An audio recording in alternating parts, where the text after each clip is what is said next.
Welcome back to our channel. ಇವತ್ತು ನಾನು chocolate brownie ಮಾಡೋಣ ಅಂತ ಹೇಳಿ ಮನೇಲಿ ರೆಡಿ ಮಾಡ್ಕೊಂಡಿದ್ದೀನಿ. ಹೋಮ್ ಮೇಡ್, ಏನು ಹೊರಗಡೆಯಿಂದ ತರೋ ಅವಶ್ಯಕತೆ ಇಲ್ಲ. ಆಯಿಲ್ ಇದೆ, sugar, 1 egg, cocoa powder, all purpose powder. ಇದು ಕೂಡ ಕೋಕೋ ಪೌಡರ್ ಮೇಲ್ಗಡೆ ಸ್ಪ್ರೆಡ್ ಮಾಡೋದಕ್ಕೆ ಅಂದ್ಬಿಟ್ಟು ಸಪ್ರೇಟ್ 1 ಸ್ಪೂನ್ ಇಟ್ಕೊಂಡಿದ್ದೀನಿ. 1 ಸ್ಪೂನಷ್ಟು ಸಪ್ರೇಟಾಗಿ ಕೋಕೋ ಪೌಡರ್ ಇಟ್ಕೊಂಡಿದ್ದೀನಿ ಅಷ್ಟೇ. ಮನೆಯಲ್ಲಿ ಬ್ಲೆಂಡರ್ ಇಲ್ಲ ಅಂದರೆ ಏನೂ ಪರವಾಗಿಲ್ಲ, ಬ್ಲೆಂಡರ್ ಇಲ್ಲದೆ ಇದು ಕೂಡ ಮನೆಯಲ್ಲೇ ಮಾಡ್ಕೋಬೋದು. ಶುಗರ್ ಏನಿದೆ ಅದನ್ನು ನಾನು ಒಂದು ಜಾರ್ಗೆ ಹಾಕ್ಕೊಂಡಿದ್ದೀನಿ. ಈ ಜಾರ್ಗೆ ನಾನು ಎಗ್ನ ಕೂಡ ಹಾಕ್ಕೊಂಡು ಮಿಕ್ಸಿ ಮಾಡ್ಕೊಂಡು ಒಂದು 2 ಮಿನಿಟ್ಸ್ ಅಷ್ಟು ಅದನ್ನು ಬೀಟ್ ಮಾಡ್ಕೊಳ್ಳೋದಕ್ಕೋಸ್ಕರ ಅಷ್ಟೇ. ಅದರಲ್ಲಾದರೆ ಸ್ವಲ್ಪ ಬ್ಲೆಂಡರ್ ಇಲ್ಲ ಅಂದರೂ ಕೂಡ ನೀಟಾಗಿ ಕರೆಕ್ಟಾಗಿ ಇದರಲ್ಲಿ ಮಿಕ್ಸಿ ಮಾಡಿಕೊಂಡ್ರೆ ಚೆನ್ನಾಗಿ ಬರುತ್ತೆ ಅನ್ನೋದು ಒಂದು ಇದರಿಂದ ನಾನು ಬ್ಲೆಂಡ್ ಮಾಡ್ಕೊತಾ ಇದ್ದೀನಿ. ನೋಡ್ಬೋದು ಇಲ್ಲಿ ಶುಗರ್ನು ಕೂಡ ಪೌಡರ್ ಮಾಡ್ಕೊಂಡಿದ್ದೀನಿ. ಇದಕ್ಕೆ ನಾನು ಎಗ್ ಕೂಡ ಸೇರಿಸ್ಕೊಂಡು ಇವಾಗ ಬ್ಲೆಂಡ್ ಮಾಡ್ಕೊತೀನಿ. ಇದನ್ನು ನೋಡ್ಬೋದು ಇಲ್ಲಿ ಒಂದು ಎಗ್ ಕೂಡ ಹಾಕ್ಕೊಂಡು ಇವಾಗ ಇದನ್ನು ನೀಟಾಗಿ ಬ್ಲೆಂಡ್ ಮಾಡ್ಕೊತೀನಿ. ಇವಾಗ ಮಿಕ್ಸಿಯಲ್ಲಿ ನಾನು ಇದನ್ನು 1 ಎಗ್ ತೊಗೊಂಡಿದ್ದೀನಿ.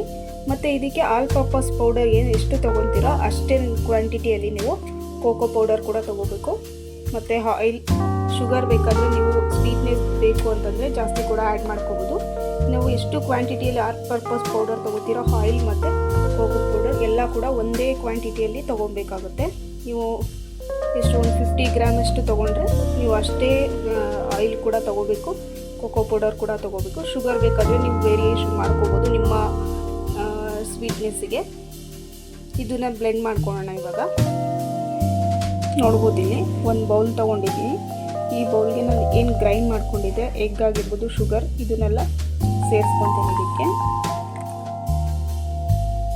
ನೀವು ಬೇಕಾದರೆ ಇದಕ್ಕೆ ಬಟರ್ ಕೂಡ ಆ್ಯಡ್ ಮಾಡ್ಬೋದು. ಬಟರ್ ಇಲ್ಲ ಅಂತಂದರೆ ಮಾಮೂಲಿ ಹಾಗೆ ಕೂಡ ಮಾಡ್ಬೋದು, ಅದೇ ಟೇಸ್ಟ್ ಮತ್ತು ಎಲ್ಲ ಅದೇ ರೀತಿ ಬರುತ್ತೆ.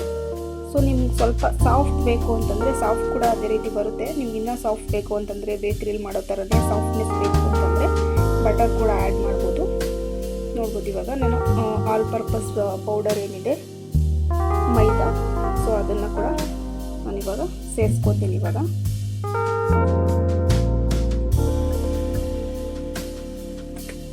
ಕೋಕೋ ಪೌಡರ್,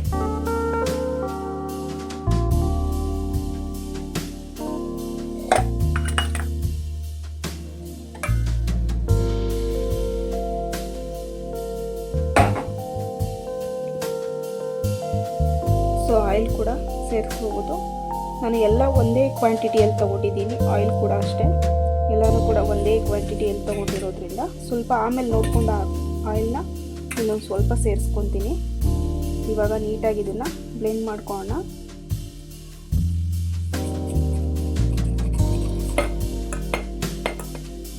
ನೋಡ್ಬೋದು ಈ ಥರ ಕನ್ಸಿಸ್ಟೆನ್ಸಿ ಬರಬೇಕಿದು. ಇನ್ನೊಂದು ಸ್ವಲ್ಪ ಸಾಫ್ಟ್ ಆಗಬೇಕು, ಅಲ್ಲಿವರೆಗೂ ಮಿಕ್ಸ್ ಮಾಡ್ಕೊಬೇಕು. ನೋಡ್ಬೋದು ಇಲ್ಲಿ ನೀಟಾಗಿ ಮಿಕ್ಸ್ ಮಾಡಿ ಈ ಥರ ಒಂದು ಬೇಕಿಂಗ್ ಪ್ಯಾನ್ ತೊಗೊಂಡು ಅದಕ್ಕೆ ಈ ಥರ ಮಿಕ್ಸ್ ಮಾಡಿರೋ ಏನಿದೆ ಇದನ್ನು ಮ್ಯಾರಿನೇಟ್ ತೊಗೊಂಡು ಬೇಕಿಂಗ್ ಬೌಲ್ಗೆ ಟ್ರಾನ್ಸ್ಫರ್ ಮಾಡಿದ್ದೀನಿ. ಸೊ ಇದನ್ನು ಚೆನ್ನಾಗಿ ಟ್ಯಾಪ್ ಮಾಡಿಕೊಂಡ್ರೆ ಅದು ಸರಿಯಾಗಿ ಕೂರುತ್ತೆ. ಮತ್ತು ಇದಕ್ಕೆ ಡೆಕೋರೇಷನ್ ಕೂಡ ಮಾಡೋಣ. ನೋಡ್ಬೋದು ಇಲ್ಲಿ ಟ್ಯಾಪ್ ಕೂಡ ಮಾಡಿದ್ದೀನಿ.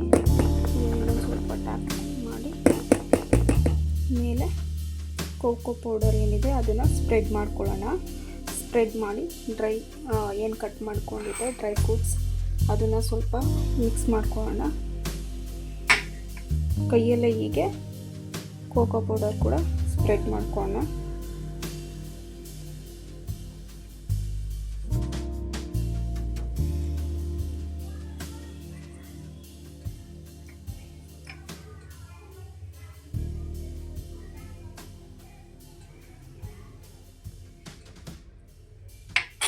ಮತ್ತು ಡ್ರೈ ಫ್ರೂಟ್ಸ್ ಏನಿದೆ ಪಿಸ್ತಾ ಮತ್ತು ಗೋಡಂಬಿ ತೊಗೊಂಡಿದ್ದೆ ನಾನು, ಅದನ್ನು ಕೂಡ ಈಗ ಸುತ್ತ ಹಾಕ್ಕೊತಾ ಇದ್ದೀನಿ.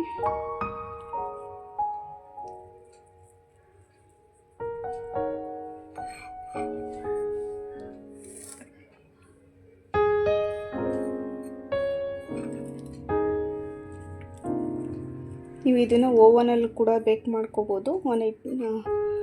ಇಲ್ಲ ಅಂದರೆ ಮನೆಯಲ್ಲಿ ನೀವು ಒಂದು ವೆಯ್ಟೆಡ್ ಪಾತ್ರೆ ಇಟ್ಟು ನೀವು ಲೋ ಫ್ಲೇಮಲ್ಲಿ ಬೇಕ್ ಮಾಡ್ಕೋಬೋದು. ನಾನಿವಾಗ ಇದನ್ನು ಹೇಗೆ ಬೇಕ್ ಮಾಡ್ತೀನಿ ಅಂತ ತೋರಿಸ್ಕೊಡ್ತೀನಿ. ನಾನಿಲ್ಲಿ ಬೇಕ್ ಮಾಡೋದಕ್ಕೆ ಅಂತ ಹೇಳಿ ಒಂದು ಇಡ್ಲಿ ಪಾತ್ರೆ ತೊಗೊಂಡಿದ್ದೀನಿ. ಏಕೆಂದರೆ ಬೇರೆ ಪಾತ್ರೆ ಎಲ್ಲ ತೊಗೊಂಡ್ರೆ ಸ್ವಲ್ಪ ತಳ ಬ್ಲ್ಯಾಕ್ ಕಲರ್ ಈ ಥರ ಶೇಡ್ಸ್ ಥರ ಆಗ್ಬೋದು. ಸೊ ಅದರಿಂದ ನಾನು ಇಡ್ಲಿ ಪಾತ್ರೆ ಆದರೆ ನೀವು ಆಲ್ರೆಡಿ ಬೇಕ್ ಮಾಡ್ತಾ ಇರ್ತೀರ, ಇಡ್ಲಿ ಎಲ್ಲ ಬಾಯ್ಲ್ ಮಾಡ್ತಾ ಇರ್ತೀರಲ್ಲ, ಸೊ ಅದರಿಂದ ನಾನು ಇಡ್ಲಿ ಪಾತ್ರೆ ತೊಗೊಂಡಿದ್ದೀನಿ. ಇದು ಸ್ವಲ್ಪ ತಳಕ್ಕೆ ಸ್ವಲ್ಪ ನಾವು ಸಾಲ್ಟ್ನ ಸ್ಪ್ರೆಡ್ ಮಾಡೋಣ. ನೋಡ್ಬೋದು ತಳಕ್ಕೆ ಸ್ವಲ್ಪ ಇಡ್ಲಿ ಪಾತ್ರೆಗೆ ಸಾಲ್ಟ ಸೇರಿಸಿದ್ದೀನಿ. ಸೊ ಇದಕ್ಕೆ ಒಂದು ನೀವೇನಾದರೂ ಪಾತ್ರೆ ಇಡೋ ಸ್ಟ್ಯಾಂಡ್ ಏನಾದ್ರು ಇತ್ತು ಅಂತಂದರೆ ಇದು ಕೆಳಗಡೆ ಇಡ್ಬೋದು. ಸೊ ನಾನು ಇದಕ್ಕೆ ಒಂದು ಬಾಕ್ಸ್ ಇಡ್ತಾಯಿದ್ದೀನಿ. ಬಾಕ್ಸ್ ಇಟ್ಟು ಅದ್ರ ಮೇಲೆ ನಾನು ಬೇಕ್ ಮಾಡೋದಕ್ಕೆ ಇಡ್ತೀನಿ. ನೋಡ್ಬೋದು ಇಲ್ಲಿ ಕೆಳಗಡೆ ಬಾಕ್ಸ್ ಇಟ್ಟು ಅದ್ರ ಮೇಲೆ ಬೇಕ್ ಮಾಡೋದಕ್ಕೆ ಇಟ್ಟಿದ್ದೀನಿ. ಇದನ್ನು ನಾನು 45 ಮಿನಿಟ್ಸ್ ಅಷ್ಟು ಟೈಮಲ್ಲಿ ನಾವು ಬೇಕ್ ಮಾಡ್ಕೋಬೇಕು. ಆಮೇಲೆ ನೀವು ಗೊತ್ತಾಗುತ್ತೆ, ನಾನು ತೋರಿಸ್ಕೊಡ್ತೀನಿ ಯಾವ ಥರ ಚೆಕ್ ಮಾಡೋದು ಅಂತ. ಬೇಕಾಗಿರೋದು ಸೊ ನೋಡ್ಬೋದು, ಲಿಡ್ ಕ್ಲೋಸ್ ಮಾಡಿ 45 ಮಿನಿಟ್ಸ್ ಅಷ್ಟು